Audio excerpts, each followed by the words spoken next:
So I just want to explain a little bit of what we've seen in the last couple of years, and really for the last 10 years or so. But probably 5 or 6 years ago, we filed for and received what we call the climate plan. That climate plan was to allow us to speed up projects like this. In that plan, we had all sorts of different permitting that we had to go through. We ran into some other permitting issues, which we worked with the legislature this year to help with that. We've gotten that approval now, and the next step is the towns. The reason we're doing this, this past winter and right up until the middle of July, we average once or twice a year.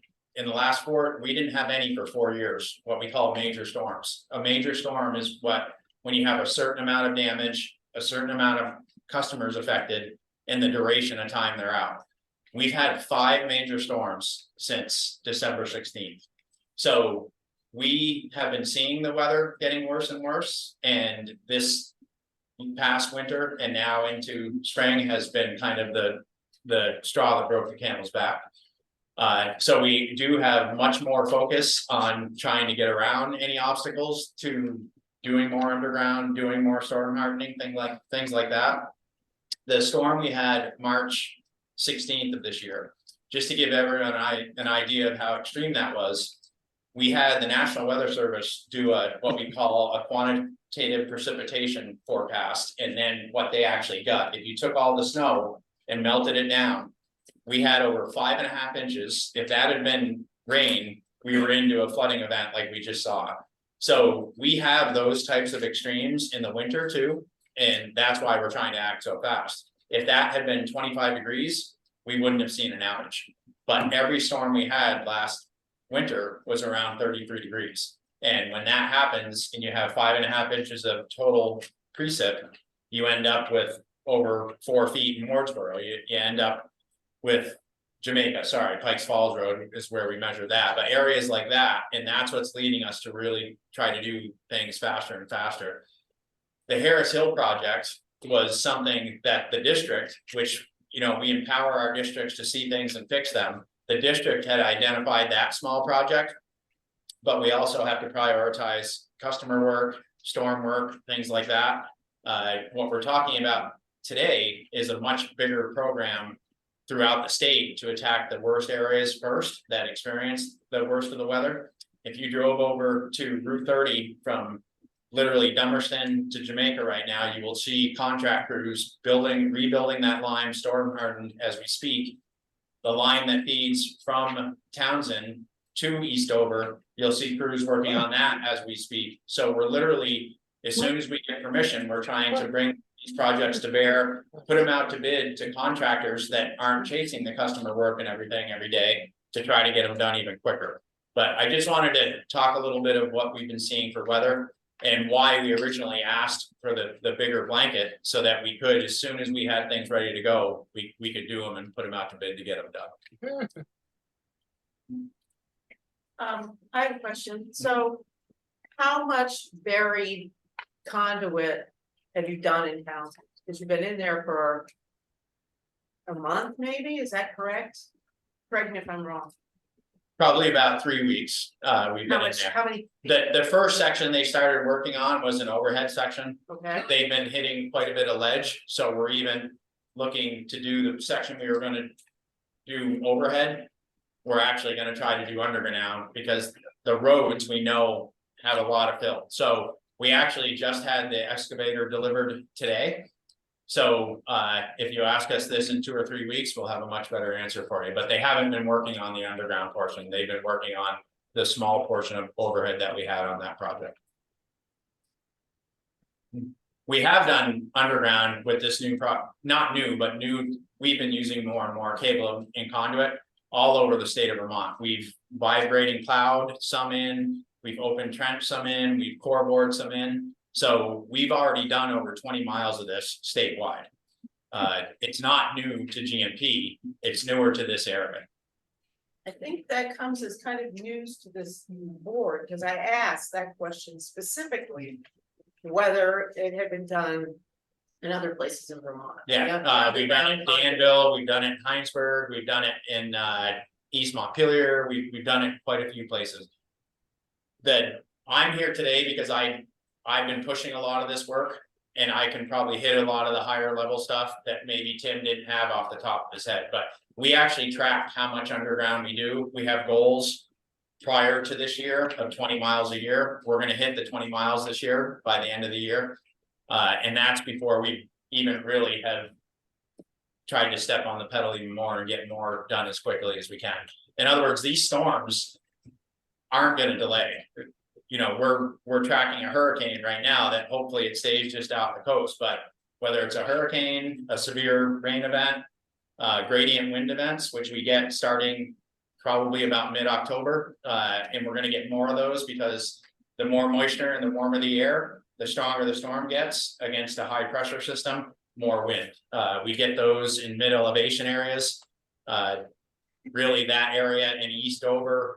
It's on the eastern side of the downslope, which is where we get the most of those types of events. Initials, it doesn't allow me to put anything in there. I misunderstood the question. Might be my computer as well. Please, JHD, thank you. Sorry.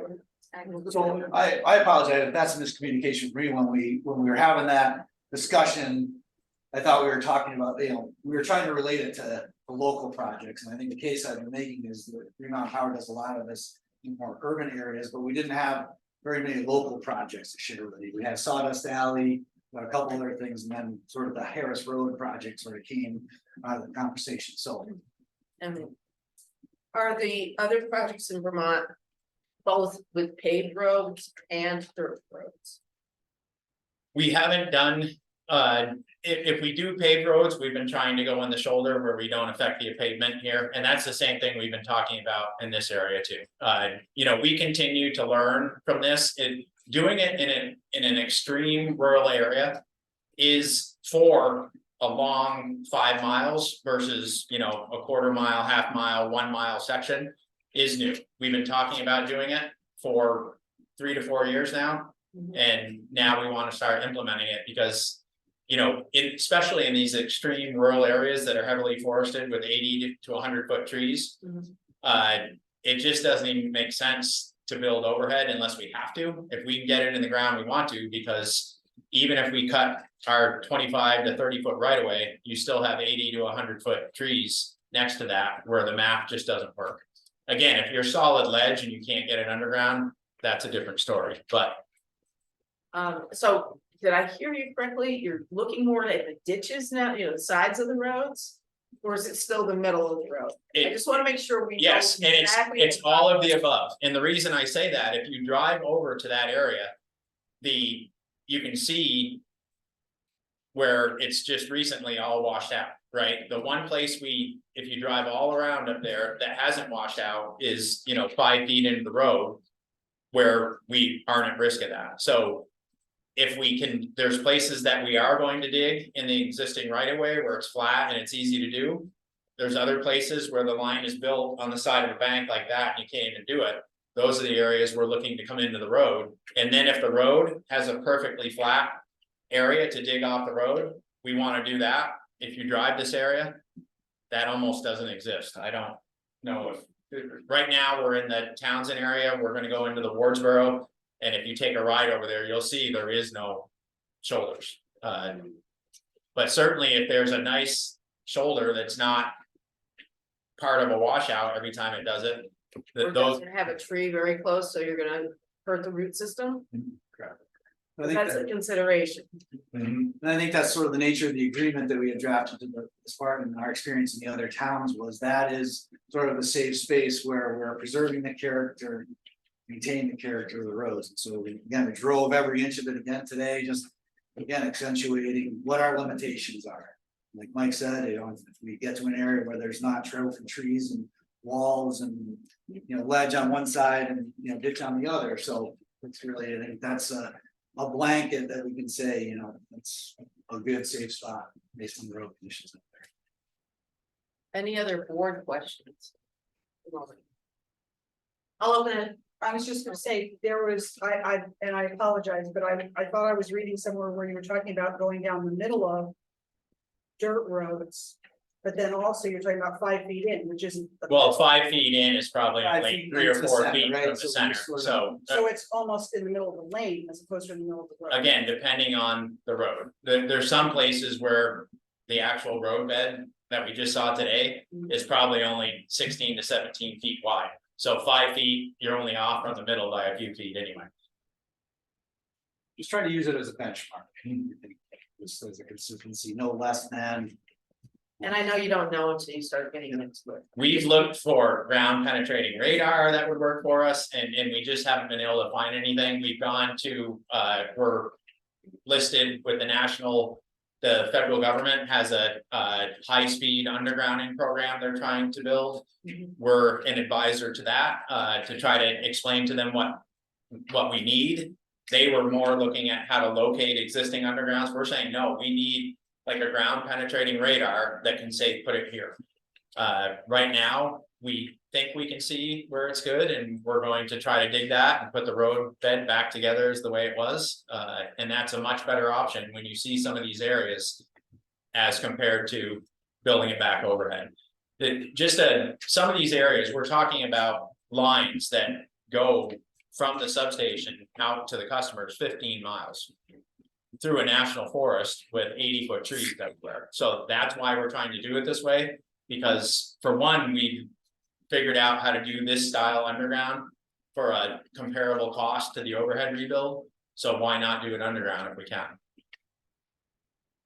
Any other board questions before we go to the public? All right, I'll open it up to the public. Please raise your hand and identify yourself. TJ. TJ Stability, I have some spreadsheets, like passing them down. The thicker one are all the outages at my house over the past 5 years. And the thinner one is all the outages for this building over the same time. I have them already. Thank you, TJ. And I know you're gonna tell us that there are 66 outages you've had. And four of them are multi-day outages, and that the town office here has had none. Right. You have heard that, and I wanted to answer that into the record. Also comparing it, this building has had 18 hours in the past 5 years, and I had split 3.5 days. So this is, I hear things about, foliage or, how long it's been, or are we trying things out? And I understand the concerns around them, but for us, it's an emergency. We do not have reliable power that is available half a mile from my house in 3 different directions up the road. But where we live, our little circle, it's pretty ugly. So I just like to ask this tonight, board, hope these guys use the fire, they can do what you need to do, them to do, but please let them get this work done so that we can. First world. Well, we want you to as well. We just are really worried about the condition of our roads heading into winter. And that's, I think, our major concern. If this conversation was being had in May or June, it probably wouldn't be this hard a decision for us. And we're trying to consider everything.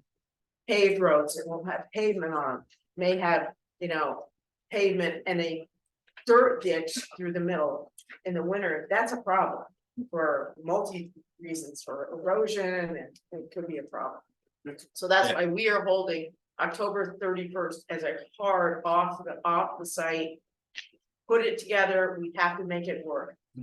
We're never gonna get any pavement on any paved roads at this point. It's just not gonna happen. The paving companies are all behind. Yeah, can we pull that right off we have no plans to go in and do any pavement digging, right? Yeah, so, See, that's news to us too. okay, Am I wrong, board? No, well, we had talked about, the North Road, I guess, is the prime example of most of it is dirt, but there is a large paved portion and so forth. So I guess probably haven't gotten all the way down. That would be preference to avoid it, or we, looking at it today, it is actually probably the newest part of the line out there where a lot of that's going to get reconductored in place. It's already been trimmed back and so forth. So again, it's seizing the opportunity to, take the easy button on some of the parts and so forth. But again, we can take that off the table in terms of. Well, I don't think I'm not sure we want it off the table. I think we want it off the table if we can't get it put back together as a paved road for this winter. You know what I'm saying? Yes. Because that is a dangerous situation, and that would be a maintenance nightmare for our road crew. So, Alternatives to that, as we mentioned in the beginning, if we were to work on the roadside bucket trucks and doing work in the roads where we still need your permission, is that an amenable situation as well? It would keep us going. We can identify areas where we want to work. We still need permission to be working from road shoulders, the traffic control pieces along with that as well. It's just more of an overhead type of prospect, because we know that there are places out there that we can get to and work. I don't know how the board feels about the overhead, but I don't have the same concerns as I just digging up the actual roads post October. Well, and I'm curious, you said North Street has some paved area. So are you saying you would attack that first so that you would be able to get in and out before the weather? Or that are you gonna do part of this now? And it wouldn't be finished until next year? And if that's the case, is what you do this year gonna make any difference for the people who it serves? Or do you need the whole project to be finished before it's gonna work? That's a great question, and the answer is there are many things that we can do without completing the whole project that would bring benefit to the area.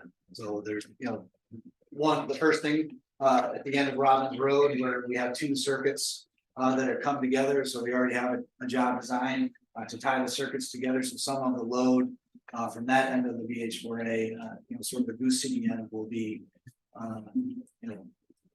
taken to another circuit and so forth. So that's, I guess there are some triage steps that we're looking at. Again, if there's something that's overhead that was, planned to stay overhead and that just needs reconductoring, again, something that we can do, storm hardening, those types of things. So everything we do is a positive step forward. We have a storm hardened construction for our overhead system, where most of the wire out there now is bare. So just adding storm hardened overhead construction, which is a covered wire, some with a steel cable above it. So if anything lays on it, the steel cable takes the brunt, not the wires. So we're doing that at the same time we're trying to do underground. I think what Tim meant on the Maple Street where there was pavement is it was recently trimmed and put in newer poles. It doesn't have storm hardened construction. So in that case, we may just run the overhead storm hardened construction since it's already there. You mean North Street? Yes, and not dig up the pavement.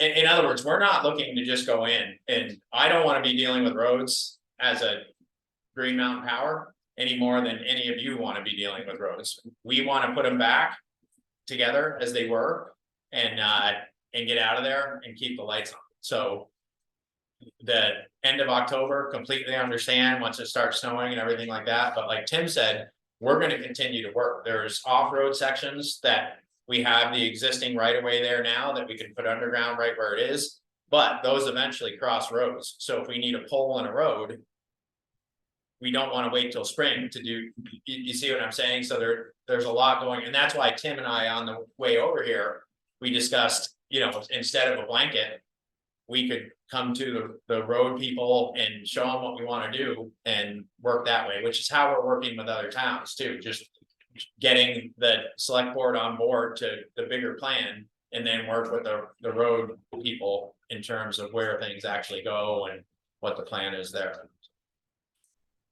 Other questions, Linda? I don't have a question, I have a comment. Linda Sherman, I live on Sherman Road. As does Jeanette, we've had many conversations in the past. Our power obviously goes out in the winter when it snows and when it goes out all year long. I mean, there's no Predictability? exactly, so we did lose food in that last storm. So I would really encourage the board to go with this. Other questions, comments? Alan? It's not sparingly, you already have looked at all these roads and you have a plan already in place. Concept, generally speaking, that would So think. you have an idea of what you need to do, how many people there are that are on these lines with. Yes, we know all that. The bigger piece is just not knowing what's in the ground, not things like that. So, and again, the question was asked, Tim mentioned, we're gonna tie Wardsboro onto Dover right here. That's a quick thing. It'll probably be done in a week or two. Those are quick hits, right? That we can put customers onto a much shorter distance to a substation. And just the fact that you're taking out exposure helps a lot.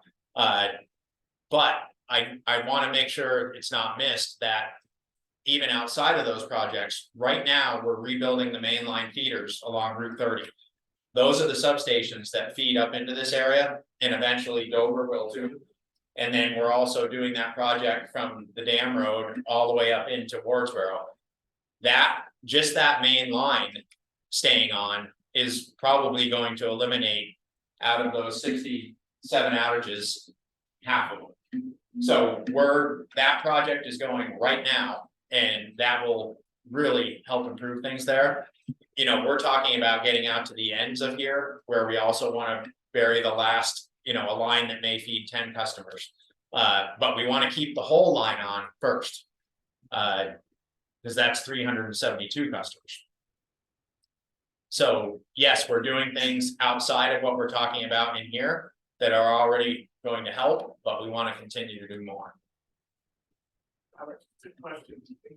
You all decide, no, we're not gonna give them what they're asking for, which is fine, I get that. Is this like a one-shot deal? Like, are we gonna have to start this whole process all over again in the spring if we wanna try to pick up this underground thing? And will they be available to do it then? Because I'm really tired of looking up now. I mean, Title 30 allows us to be there. We just have to work and get permission and get the town's input and things like that, I so. get that, I'm just wondering, like, from a town perspective, there's a certain way that we do things at the town level, so there, things, there's a process, so what I'm wondering is from the town level, is this just have to start all over again in the spring, if this app is denied? On our level, Yeah,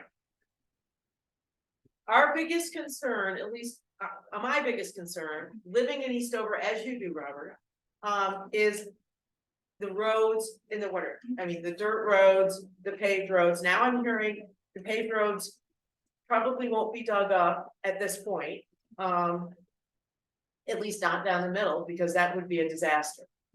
So as we get more information, it seems to evolve every time we come to a meeting and we get more information, and I feel like I'm having to extract information, and that's a little frustrating. I want this to happen too. I absolutely want, and the board, if they have to be out of the roads, hold on, if they have to be out of the roads on October 31st, they're not gonna be done, I don't but think. I don't. So think then that would hopefully they'll be 16 back in the spring. Right, so that's what I'm wondering is, in the spring, do we just have to start this whole thing all over again? When we say yes, it's yes. Okay, I get it. Okay. That's all I wanted. to know. And so, and if they agree to our terms off being in the roads on October 31st,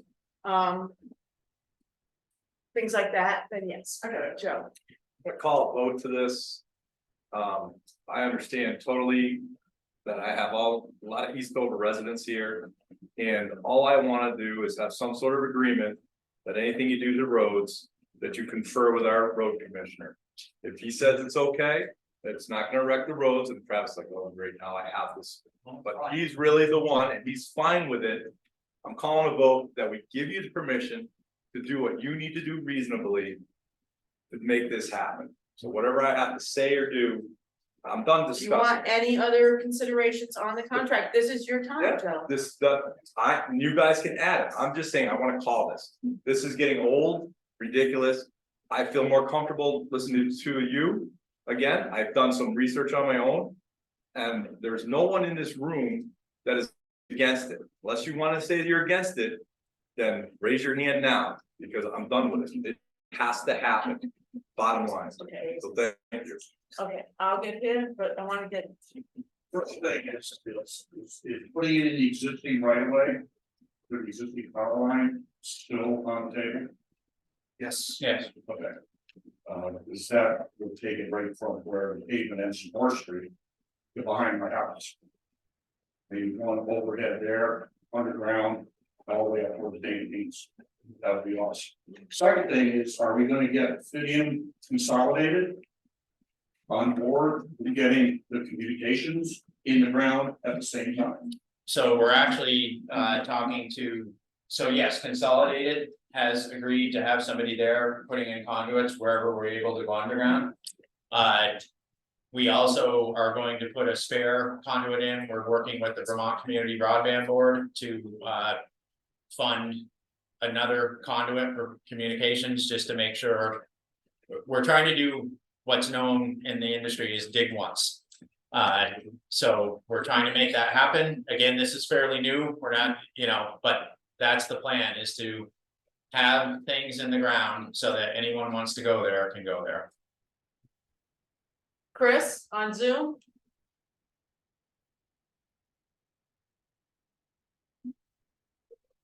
Chris, are you? Yeah, can you hear me? Yes, now we can, thank you. Okay, thank you.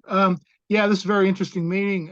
I have a lot of experience with burying fiber and not so much power, but fiber conduits and all that kind of stuff. But anyway, Let me just say, in terms of Green Mountain Power wants to know about how underground LiDAR works, talk to an archaeologist, okay?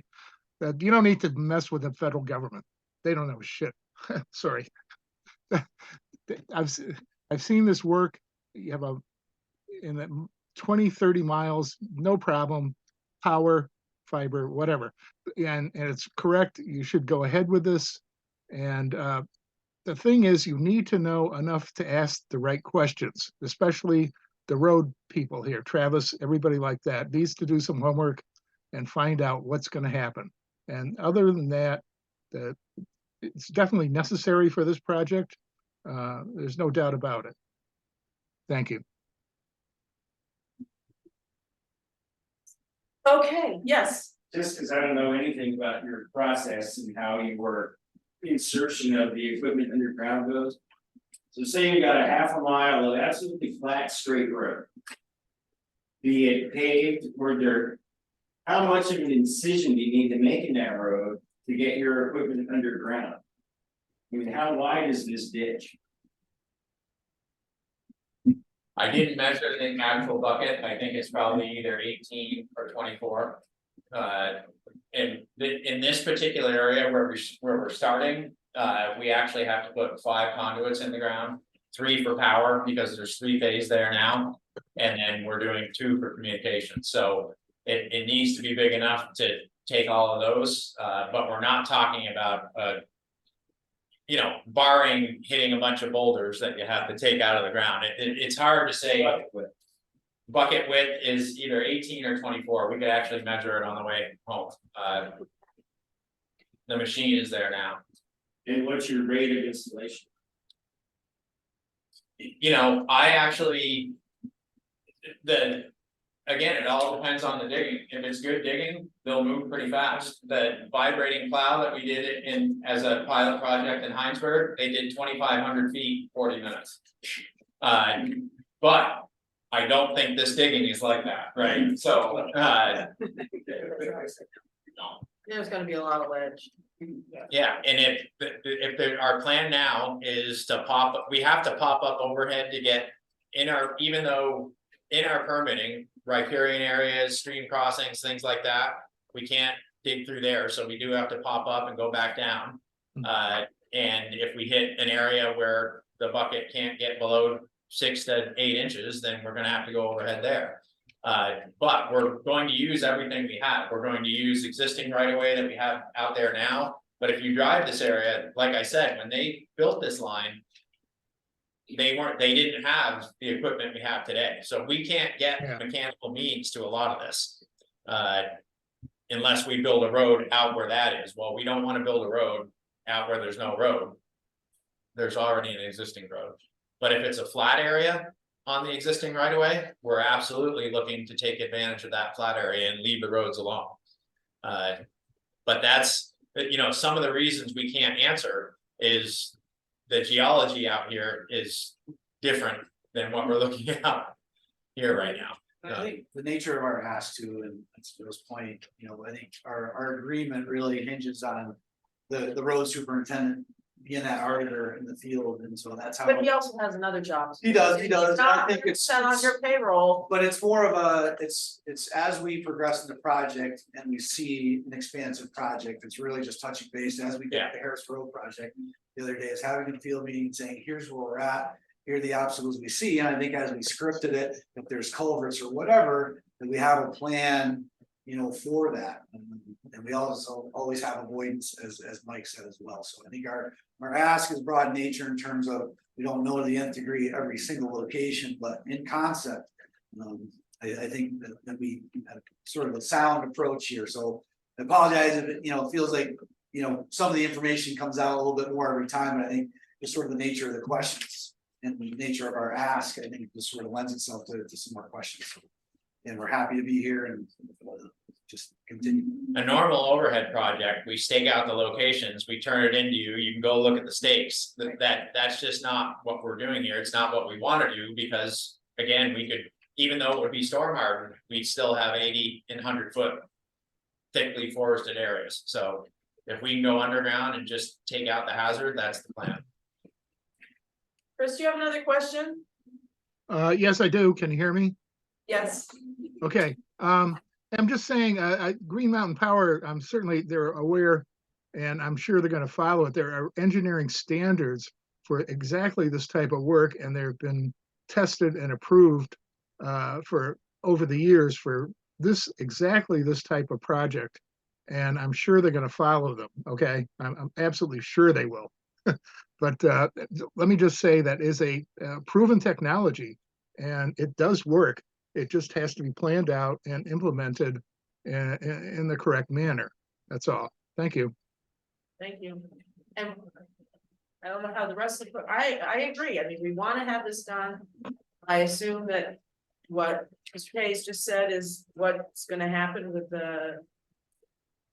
I wasn't really even sure what he said, so. Well, there's gonna be, and there's gonna be engineering specifications that they're. It's a standard. Standard and Yes, and so you're gonna need. you're gonna We need have standard standards for all the equipment we use and everything. I think he was thinking more to identify what's in the ground, maybe. And we weren't dealing with the feds on that. The feds are putting together a program. We actually have in-state experts. There's one in White River, and others that we're trying to work with on that. Excuse me. So, I'm going to again, because we could discuss this for hours, and I do again appreciate you. If anyone else has anything to say, I'd like to move. Vote on something, a second, to give you agreement to do it. It's in the best interest for me, as I have residents that have to keep their power on. I can only take a couple in, okay, so. As long as everyone else on the board is all right with that, I'll take a couple in, but you gotta take a couple in too, because I want this to happen. I'm done discussing it. I understand, Joe, but this is a very I get it. important, highly, at the end of we're gonna be at fall before you guys are really in here, because it's already September 5th. So that's our concerns. Honestly, if this was 3 months ago, we wouldn't be having a lot of these same discussions. My concern is a winter with a lot of snow. Excuse me, so you can't just speak, Robert, you cannot. You have to raise your hand. You have to raise your hand. Sarah, I was just gonna say, we have the agreement that was sent on August 8th. If we modify it to include a hard close date by October 31st. for this year, For this year, and that all work would be funneled through the road commissioner prior to breaking ground. The rest of the agreement looks okay. Great motion, I second it. she didn't make a motion. Just Saying made a it. comment. Getting, I'm just saying, I think those are the two issues we're really looking for. Those are right? really important conditions. for And us. that's only specific to underground, right? So, Anywhere that we're. We want you off, not digging in our roads after October 31st. Well, we want our roads returned to usable condition by October 31st, so that means you gotta. But if we're just setting poles on the road, That's, fine. you're not digging in the road. Okay. If you send a pole in the road, we got a problem. Yes, we do. So, Thank you. yeah, so, yes, Somebody did stuff. so, yes, Sarah. So I just wanna clarify, we don't want you finished digging by October 31st. We want the roads returned to usable condition by October 31st. So if that means you gotta stop digging on October 25th, then you stop digging on October 25th. Okay, and everything goes through Travis to the extent that is reasonable. I mean, you don't have to talk to them foot by foot, but any disturbance of the road should go through them before it starts. can I just put like an exception to that? Because who knows if it's really gonna be that cold by what you're saying, if the long-term forecast allows them to get further ahead with the project. Why don't we allow the two people that are involved in that make that decision? Okay, you're making a hardened rule, and we could have the first 3 weeks in November. If the mountains don't open, we're listening to these guys could be digging and finishing. I don't agree with a hardened rule on the ability of two entities that know what's going on for us to put that there, Sarah, sorry. Dan, Two unknowns, weather and what's in the ground. the variables. So there has to be some variable adjustment based upon What, Travis. okay, Travis, what's your feeling on that? And be honest, I mean, this Don't is your get crazy. opportunity. I agree with what Joe said. I think that, you know, if it honest. You know, when I say it needs to be buttoned up. I mean, it's time, like. And that puts, it could change like that. that puts all the responsibility on you. Yeah, I think, you know, if they. Like he said, sometimes we don't get snow if it's given, you know. Sometimes they could get in a couple extra weeks, you know. We could get October, DP has I'm the. fine with it, you know. Okay, so we wanna, Sarah, do you wanna change it to at the notice of the road commissioner, you guys are, The hard close date is subject to approval by the road commissioner. but won't, you know, you wanna have an end date on this. Yeah. So November 15th, December 1st, December 1st, Thanksgiving weekend. Yeah, the week of Thanksgiving, I think, No later. you know, I have, I agree with Thanksgiving. generally, It's screwed. the town trucks get all the snow tires on the week before Thanksgiving, Okay. like, everything's done, like. okay, November 17th. Yeah, good. okay, okay, that's a couple more weeks. Yep. All right, so we're gonna need those amendments to this contract before we can sign it. Do we want to have a quick special meeting just to approve it and sign it? Because Tomorrow. Hell No, then we have to wait two more weeks. I mean, no. We don't need to have- the urgency is there to do it immediately. Do we have, if we vote to approve it tonight, do we have to have a meeting to sign, or do people just come in? If it comes in as we all agree, and if there's any discussion about that, then it's not gonna work.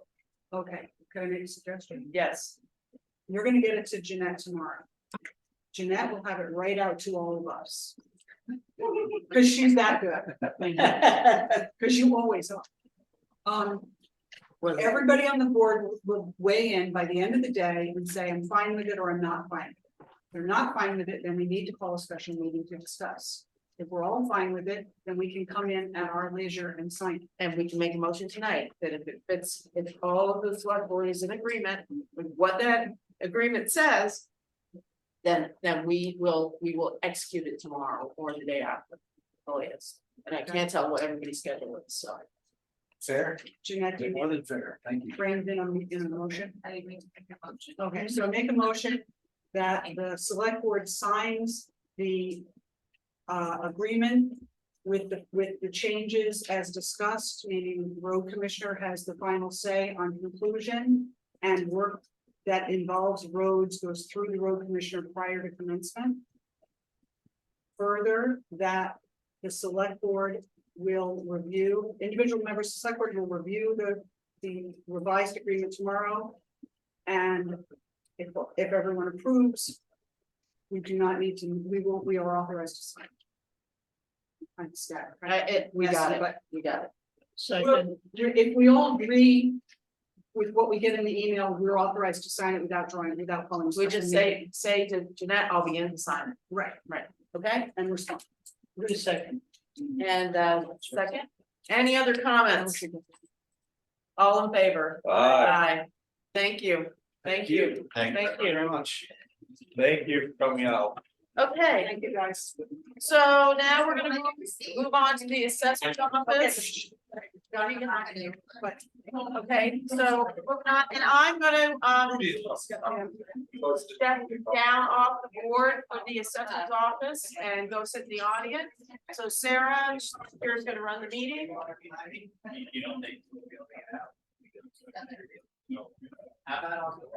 Okay, so, hold on 1 second, I'm trying to hold it up. Guys, could the conversation, please? Alex. We're moving on. Maybe, I'm looking forward to like visiting. You're in Florida most of Hold on a second. You're not trying to find it. Alice. There we go. Okay, sorry. You should have been. Okay, Not it. Linda, you got the floor. Okay, so I have a question before I begin. Mhm. I have 3. I'll read them. My idea is to go through each one and have you approve them all, or I want to get through this since that was a long. Then let's start. Okay, so HR 019 and 20A 90 and 110 Holland Road. Randy and Victoria Capitani trustees, they received a tax bill for both parcels. 20A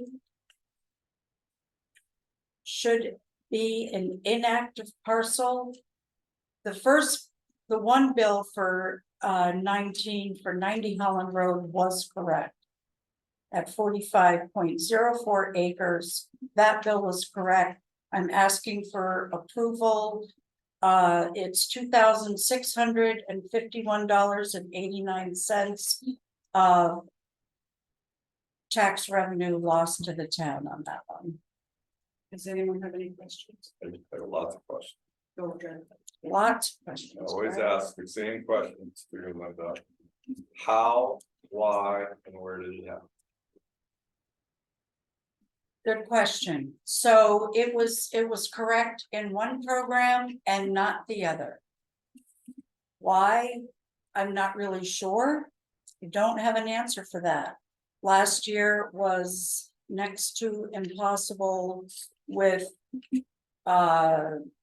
assistance in and out. The state program was a bleep show. And still is. And when I went back through, I even had the assistant go back through every single transfer and make sure they were in that program that generates tax bills, and still came up with a couple that were missed. I don't know what to say. So this is a past system that doesn't work here anymore, though? No, This is one that has put it in and it didn't happen. It's working for us now. correct. So, I mean, I don't know what to say. It's a mistake.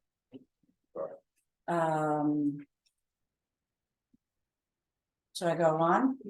I just wanted to ask, so when you say the parcel is inactive, does that mean it was absorbed into HR 019? And that's why it's a double bill, or? It should be an inactive parcel, so yes, it would be combined with the main Yeah, parcel. I'm asking what inactive parcel means.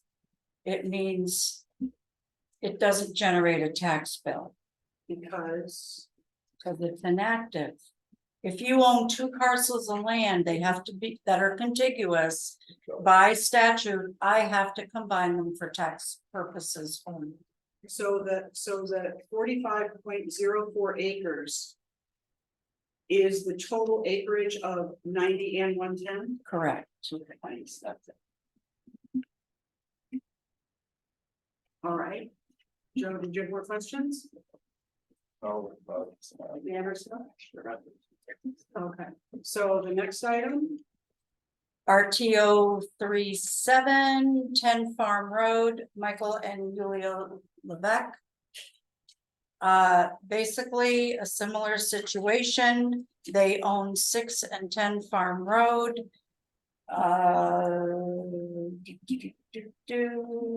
So they did get a tax bill on 6 Farm Road, which is 37C.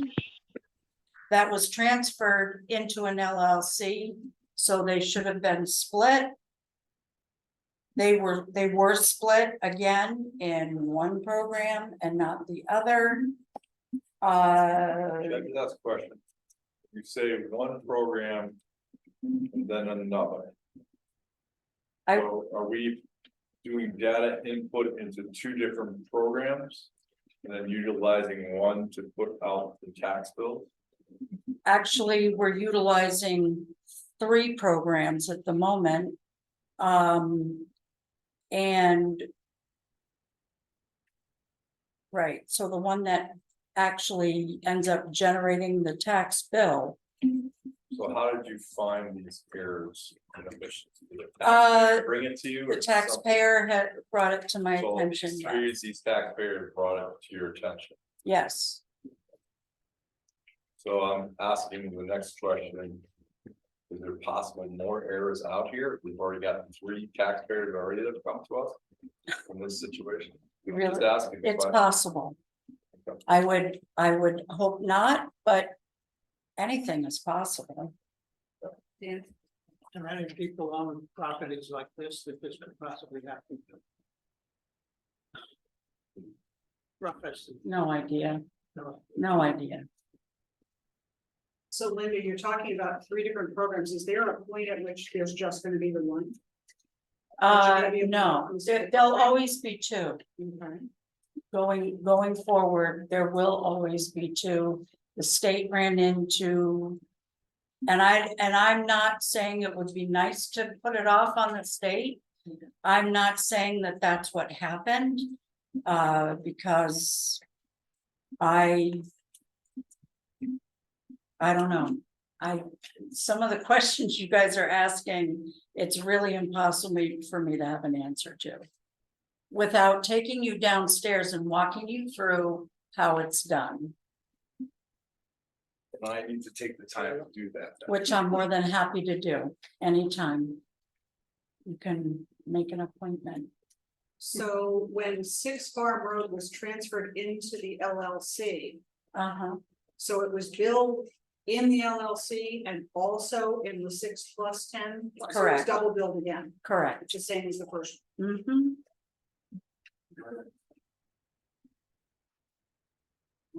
Anyone else have questions on this one? You're the same thing. You're good, Scott? Yeah, the third one's a little different. It's a little, it's, Because it's- yeah, it's kind of sort of, but not really. So you ready for the next one? Yes. TR 022D 10 Encore Place, Warren Rand. So this one is different. In 2022, the original train of thought here. The original change of appraisal notice was sent out. There was an E&O done last year, if you remember, on all the on Encore Place lots. So each year, changes that were made as E&Os, if they don't go in the next year's information, it reverts back to original. We used to have the ability to answer a question saying, send this to the next year's grand list. We don't have that option anymore. So that will be another tracking process. So when I valued this man's new construction this year at 37, you can see if you read what I sent, the completion as of April 1st was 37%. So it seemed as if the value was raised by 40,000 and change, when in fact that was much different. So I did an site inspection.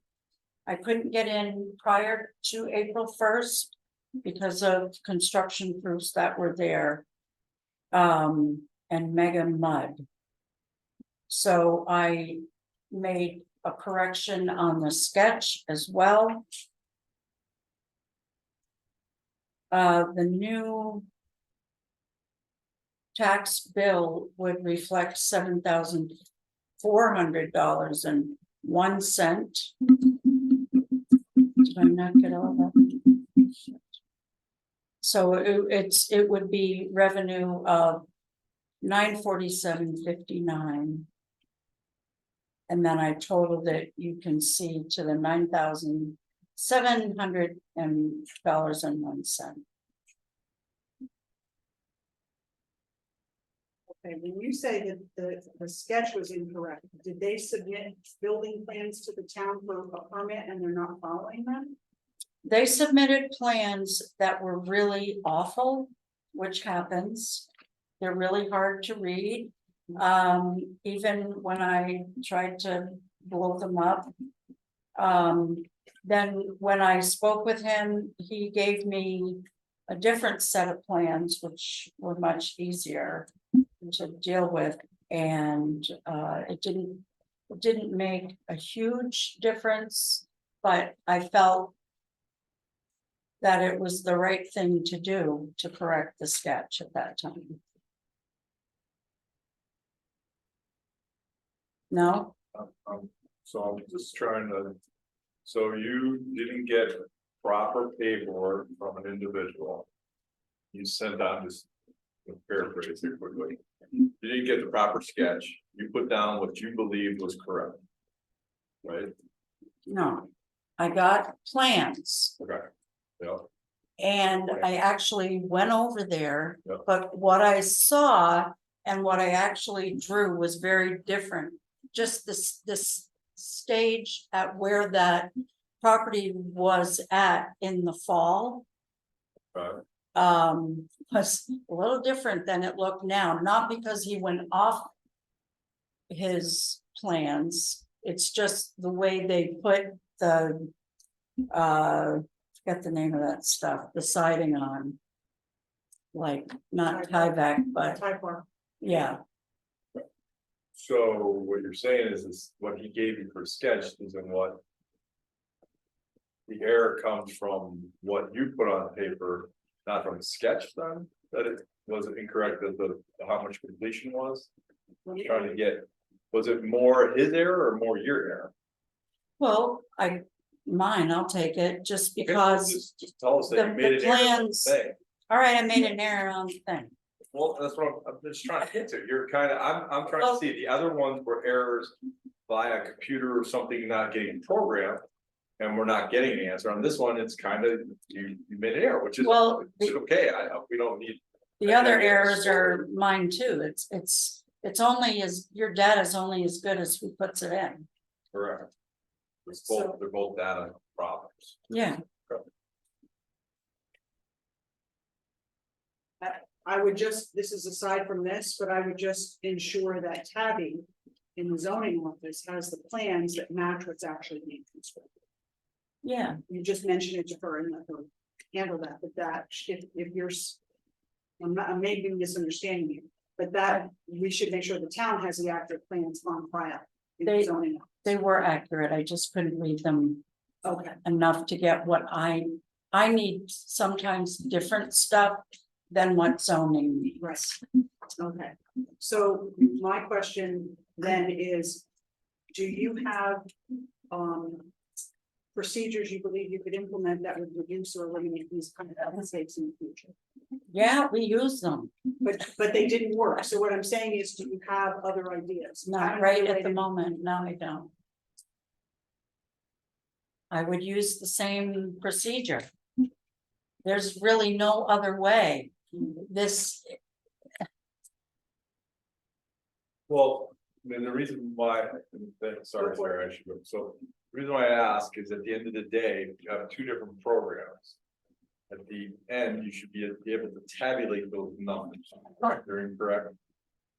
So in one program, you said that everything's correct, right? In the other program, you said these mistakes were there, the ones that we send out the bills. I would assume that the numbers at the bottom of that program and the bottom of the other program should be the same. it doesn't happen exactly that way, I'm asking. but I did run a mismatch report. And that's why I was surprised too. I mean, come on, the chairperson of the select board. So it's, I'm not sure what you meant by that. Well, it's not like, that would be one that I would really not want to have on my list, don't you think? All of them. Linda, I don't think anybody here is accusing you of just wanting these mistakes to happen. We're just looking for a way to not have this continue to happen. I do the I best. understand you do the best you can, but I'm asking you to maybe dig down, do some research, talk to other listers, get some idea of what you could be doing that you wouldn't have to come in here and ask us for this. Jim? Sure. Well, a year ago, we went through this with Linda. And after that, I made it a point to go to the surrounding towns and gather information, the number of B&Os and things. And Linda was well within parameters of all the surrounding towns. I think in these three cases, she's made an effort to treat the taxpayers fairly. We feel that you probably have a public position on this. Maybe you probably ought to do it in the executive session. Yeah. Well, I'm asking if she has. When mistakes are made, one of the advantages is you look at them and you try to learn from them, right? We all do that in our life, hopefully. And I'm just asking if Linda has ideas that now that she's experienced this problem, where she could see that might be something she could revise or change. Hold on, Jim has his hand up again. Sorry. Okay. Go ahead. What I don't see is any suggestions in the board, either collectively or individually, on how to correct this. Well, Jim, I tried. I will speak to my, Excuse me. okay, yes, sir. If I see something that's incorrect, I'm not done well. I try to have a positive solution. On every instance, it may sound stupid sometimes, but I try and have a solution. I have not heard a solution coming from the board. Well, Jim, excuse me, but I think you're wrong. Joe has asked a number of questions that suggested avenues that could be solutions, and Linda has said that they weren't workable. My problem is I can't make, yeah, he was asking about comparing the two different lists. He was asking why one listed not another. He asked questions about those things. We aren't educated enough to be able to say, why don't you do this? I'm not educated. I'm just looking at the revenue to the town being lower than what we anticipated. And us trying to live within a budget and wanting to see if there's a way for us to not have to do this. Because now that, and I'm not saying Linda owes anybody, I'm not trying to make it that, but there's $9,700 that's not coming into the town that we were anticipating. So, and if I understood how her programs work, I might be able to offer a better suggestion, but I don't. Yes. Which is more important to the town, the revenue to the town, so treating the taxpayers fairly. I am not saying that these errors and omissions shouldn't have been corrected. That is not what I'm implying. What I'm saying is, I would like to see us work towards a solution where they wouldn't occur. Where people would get the correct tax bill from the get-go. I'm not suggesting that we ignore this and hope that nobody notices. That's not what I'm saying. Yes, Linda? I think it's just a comment. If you're looking for a year, I think I've had years with no errors and omissions, which is a rarity. If you're looking for generally a year without something, it's not gonna happen. And that's just the nature of the beast. I mean, I think I've given you this article before on errors and liabilities, whatever. And it's basically, I'm making corrections all the way to December. It's just homestead and current use don't need your approval. So there are people that get revised tax bills all the way into the middle of December. So I feel attacked. I apologize for that. I'm gonna Go ahead. help you with this. Right, and we as select board have to ask these questions, you have to bring it to it, and it does, and I'll be honest, I'm gonna use the word, it sucks, okay? But our previous situation, we have to be a little bit, previous history that Jim may not be privy to. We used to just, the errors and omissions were just thrown in front of us and we just, yep, there we go. And that came back to bite us in the ass, okay?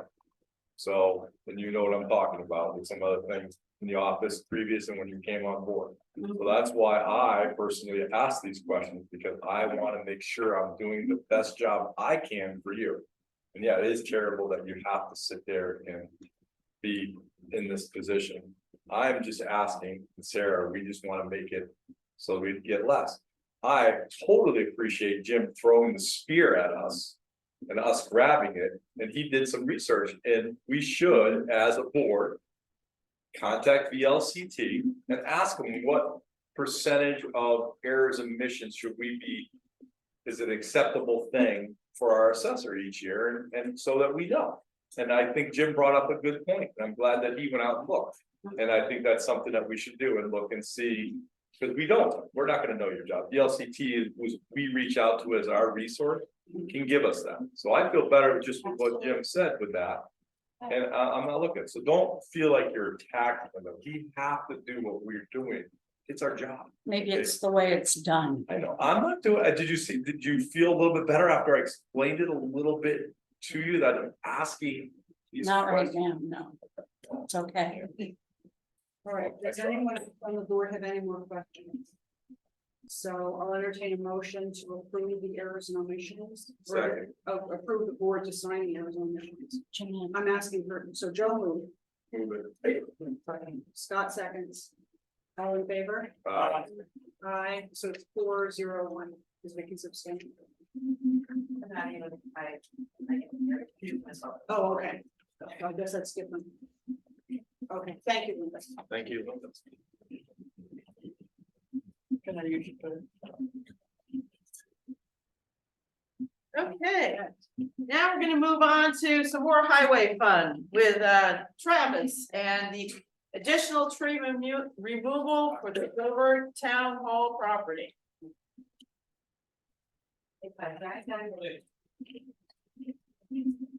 So. About a month ago, I received a note from Andy downtown office here. That our neighbor next to the town hall. Noticed a tree that was of concern over her, on our property line. A dead tree, with a big limb that's broke off and hanging out over her building, in danger of falling down. So I reached out to Amelia and we spoke about it. And I told her that we would take care of it. So I marked the trees that I wanted to cut, and there was a couple of extras that I felt should go as well while the tree company was there. So those were taken care of as well. And this was last Thursday that the majority of the trees were taken down. The one that was originally called about has not been taken down as of yet. We are awaiting a crane because of the danger of the tree. Our tree company would not just go up and take it down piece by piece with a bucket truck. They suggested a crane for the safety. So we're waiting to finish up the project.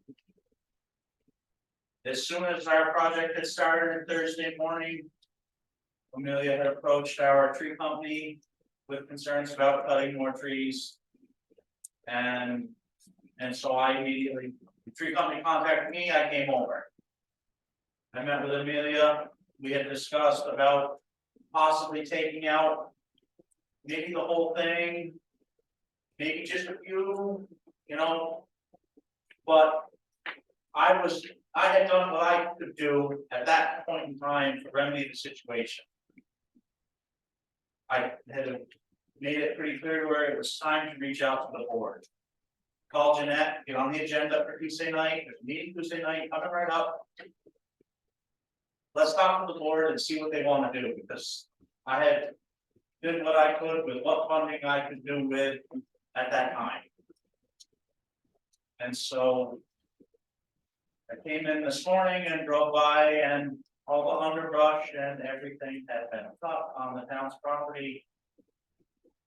Not by our tree company, not by the highway, but by the landlord next door.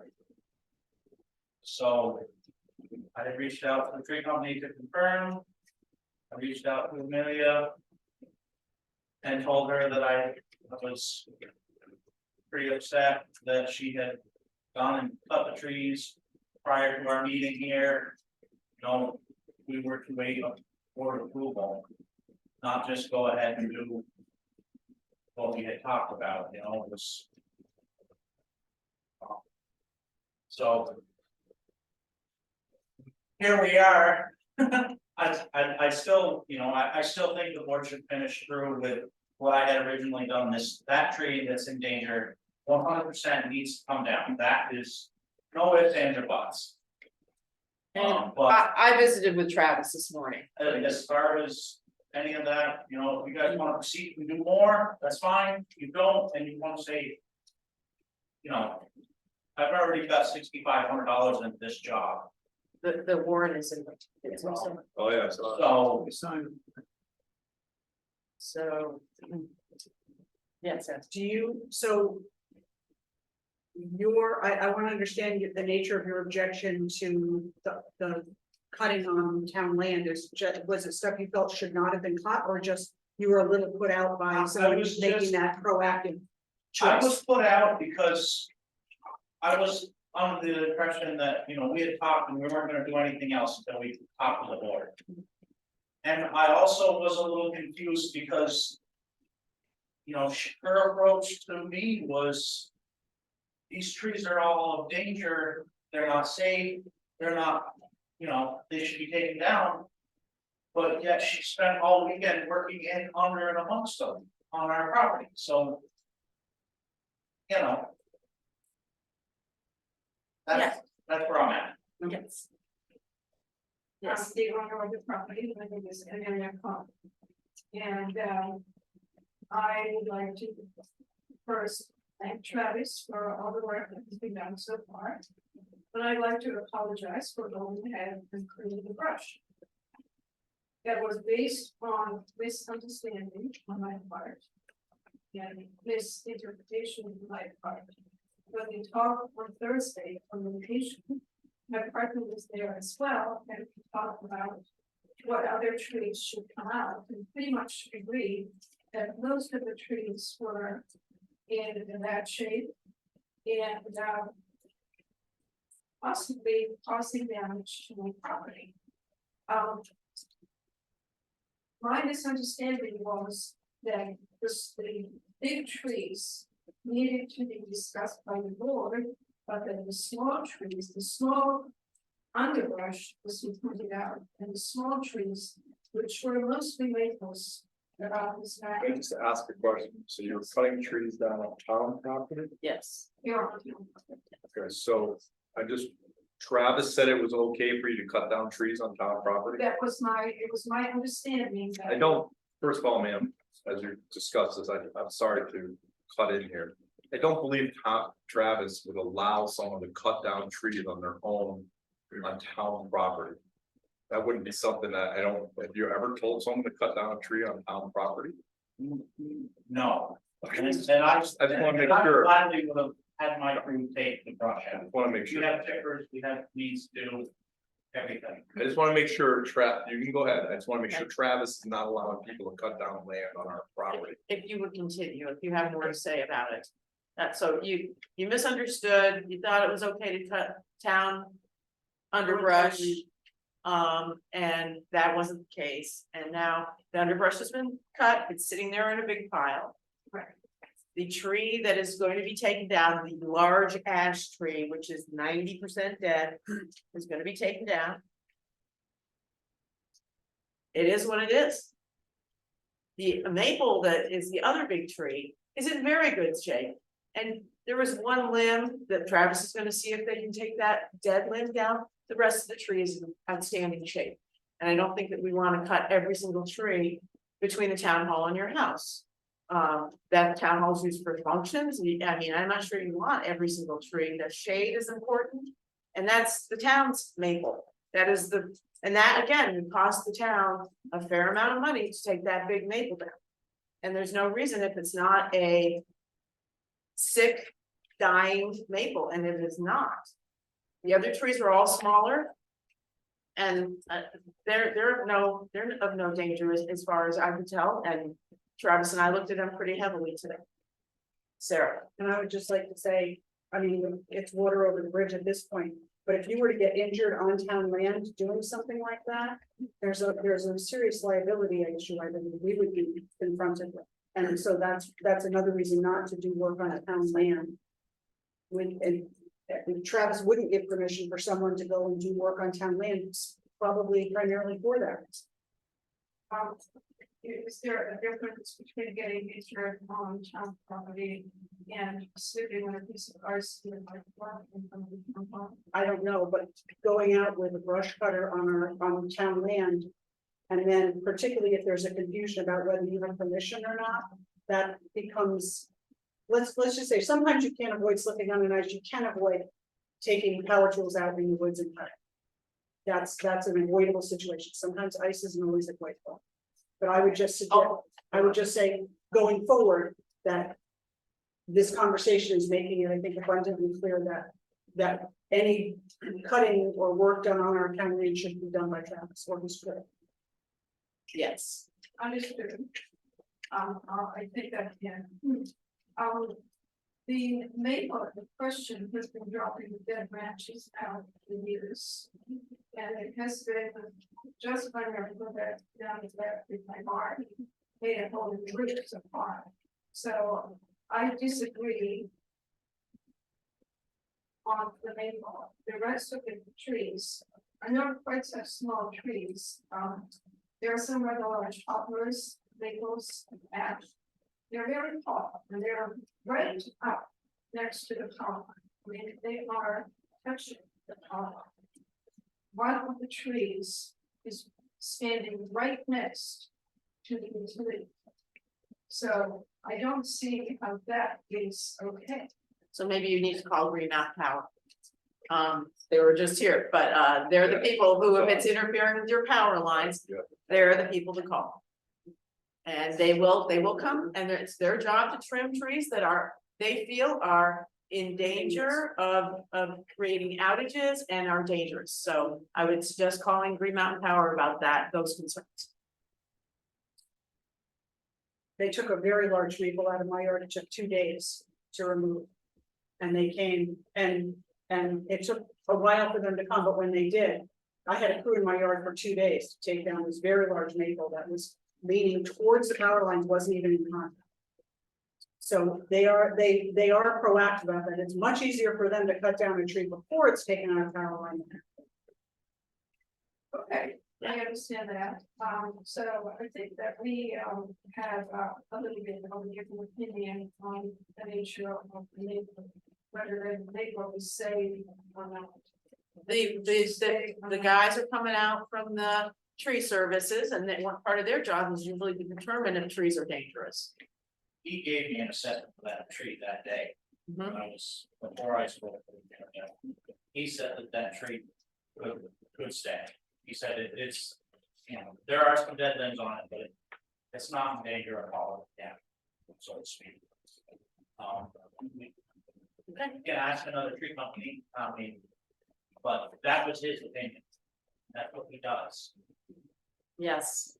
So are they going to remove the dead branches then?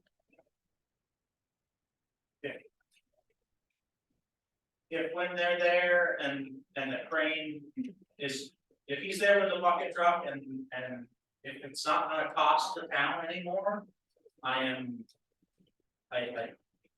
would say, yeah, if you can grab those other couple of dead limbs that are on the tree, yes, but if it's gonna cost us anymore, I don't see why we, why we would unless you guys want to. Yes. There are also previous dead large limbs still line in that area that also should be removed. Are they on your property or on the town property? There is no- Then they, in my mind, they can stay. If they're on the town property, we don't need to have them removed. I mean, unless Trax's guys wanna go up and take them down. Take them out. We're not gonna spend more money on more tree removal on this. Cause the big tree is a concern that ash tree is gonna come down. And, but we're not, when we start doing this, there's no stopping. We're gonna have to cut trees everywhere. But the one that is coming down, the big one is very concerning. I agree completely. And Travis made the right decision in my mind. But we can't start cutting every tree that somebody wants because it happens to be, next to town property or in the town right away, or we just can't do it. And if it's not dangerous, we just can't do it. And that's my mind. Feeling, anybody else have any? I agree. Yes, How about the steps that were by some of the large trees that we that are about 8 miles again on town property, correct? on town property? I'd like to see about taking them out, but doing as little damage as possible. I think I have to. I might be able to make something work, you know, with the company that's coming back to finish the landscaping at the back of the town hall. You know, while he's there finishing the landscape of the back of the town hall, I know he has a stump grinder. If I feel that, you know, but I think I can get them out with our machine and truck them away, fill it in, so it will look decent, cleaned up. But no promises. Right, Plus, the worst, I mean, you could cut them down a little I could bit. cut them down. And then they're gonna rot anyway in a couple of years and they'll be done. I mean, it's not an area. We definitely want to look at it. Yeah. I'm all for that. You know, I Yeah. don't wanna leave, I'll be looking stump there. Yeah, they're there. Some thousand or bucket loaders to hit it. Yes. Yes, I agree, I would like it to go too, at the moment, it would be investment. well, I'm glad it's a taxpayer and a voter, I assume, that you want it to look good, because everybody wants places to look good in our town, Right, so. right, the thing is that this is a small piece of town property, sitting right on top of my property, making it look. You drive around, you don't know it's town property, and you look here and go, who gives you, this looks like hell. Well, it hasn't been in that condition for very long because those stumps were just, those trees were just taken down. So Travis, I have faith that Travis will do the right thing and not spend a lot more money on this too. Okay, everybody good with, yes, we're good with taking that ash tree out. All right. We're moving on to economic development. And Shannon or Eric's here. Oh, put the kids to bed. Eric, shall we skip over? Hey guys, sorry. I don't have camera tonight, so I'm sorry. I'm at service, but Okay, I will after. okay, can you guys hear me? Yes, very well, thank you. Okay, great. So all I have for you tonight is the signage program applications. They are all complete, and we are in support of them. Does anybody have any comments about the 3 signage applications that were sent to us? Does everybody familiarize themselves with those? We have Invasion's Board Shop, who is moving. We have Lyman Specialties, and we have a temporary sign for the Dover Artisan Market. It was only for like, the whole bill was $150. Eric? Eric? Yeah, sorry. That's okay. Do you know if Lyman's has received their written or formal approval of their sign? Or is it still? Yes, we just got it sent to, it was approved the other day. We just got it sent to us today, and I don't know if Shannon had time to get it over to you guys before the meeting. So yes, that has been approved. Okay, thank you. Any other questions about the 3 sign? So, yeah, Okay. just on this like temporary one. Cause I've never quite seen these come through, I just don't. Not that I don't wanna approve it, I just don't want everyone looking for a temporary sign also within it, if it's not in their. Parameters of our signage thing, I didn't get a chance to look at what it says, that's all. It's for the farm, yeah. it's for the artists. Oh, sorry. I know what it's for, but Okay, all right. I get it, I just wanna make sure. Yeah. You understand what I'm saying, Eric? Yes, I absolutely do. We figured, so it was my thought that because of what this is going to be and could possibly be in the years to come, that we would use the signage program to help them fund this, especially because it was such a small amount. And I'd like to support that effort because I think that that's realistically something, even if it's not this fall, if they continue into next year and years on, this is something that will draw people into town that may not have come into town otherwise. So that's why I was in support of this signage application. Sarah? I was just gonna say the artisan market is, it's a temporary for this year and next year, if assuming it goes well, they're looking to do something more permanent, in which case they would come in and do a more formal application to the DRB. But I understand what Joe is saying. I agree with Joe, because I don't want to start buying signs for an event, just, you know, a one-off event or a feather sign, things like that, that we hate to have. Not actually. Yeah, I know. Those- But, you know, like those are illegal. banners for somebody to put up. But it is a small amount and it is trying to develop a regular artisan market, so. But I think we have to be careful with that. Exactly, that's all my concern. I think it's a great idea too, and I want it to happen, so. Or I just don't want to open up that everyone's gonna come in for temporary signage. Did you hear that mumbling, Eric? I did. Thank you. All right, any other questions about these three signs? Somebody want to make a motion? I make a motion that we approve the 3 sign applications as submitted. Second. All in favor? Aye. Thank you, Eric. Thank you, guys. Let's go into the Board of Liquor Control. Motion to go into the Board of Liquor Control. Second. All in favor? Aye. We have special event permits. All these look like they're part of the Wine and Harvest. And then we have catering permits, also Wine and Harvest, Farmers Market, Fridays, same thing that we were just talking about. And Valley Craft Ales. I don't know where they're catering. And then a first class liquor license for Snow Mountain Market. Yes, Jeanette. I believe the Valley Craft Ales is Wine and Harvest. also. Yeah. Oh, that is? Yeah. Oh, they're catering at, I get it, okay. They're.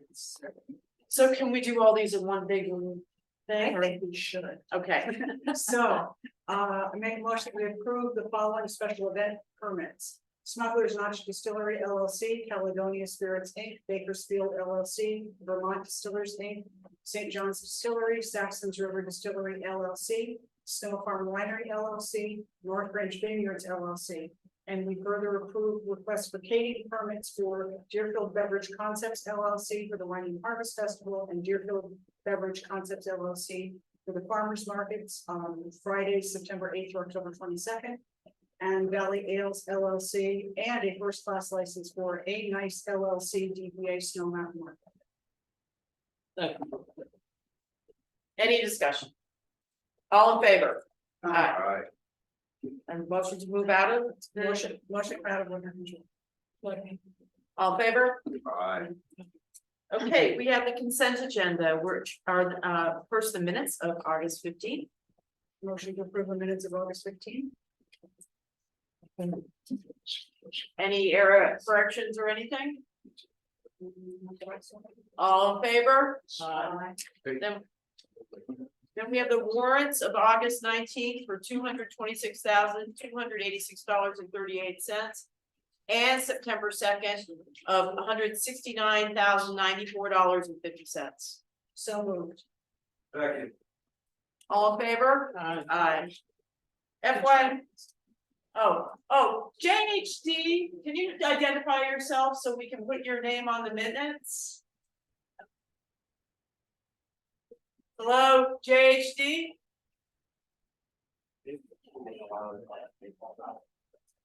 They're still there. Okay, Jennifer will be done. She. Yeah, Jen, that looks like. I don't know. Hello, Who's it? this is Hello? John Densmore. Thank you, John. We, You need bet. your name on the Hey. minute. Cause you were attending, so we're all good now. All right, great job, you Thank- guys. Thanks. Thank you. Okay, we have FYI. Gentlemen, Sorry. Discussing business. Updated retirement letter from Randy Johnson. And I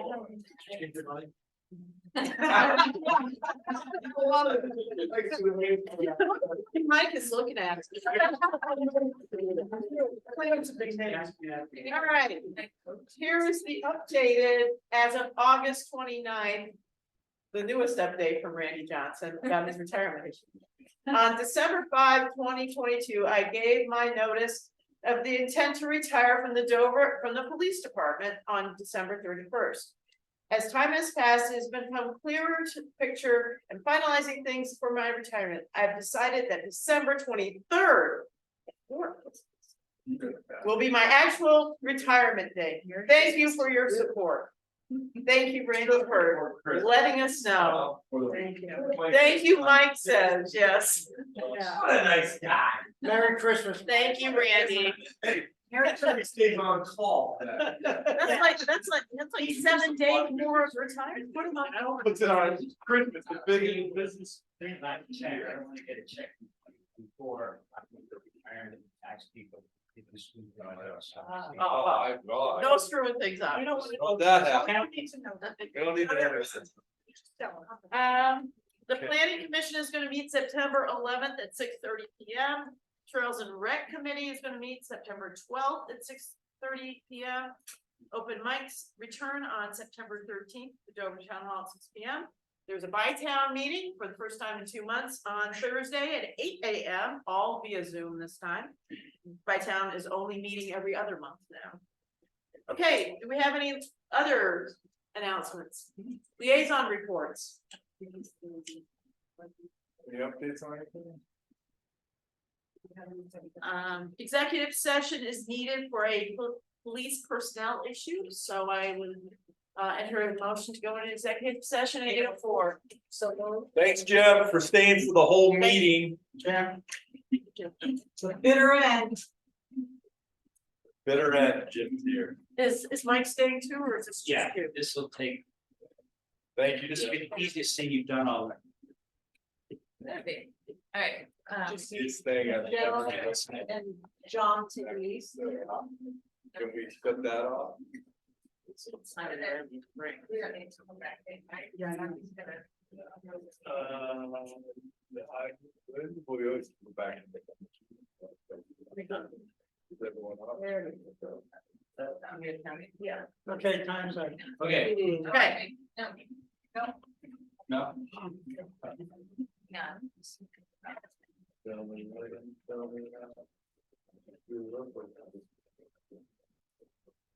Handwriting's the other.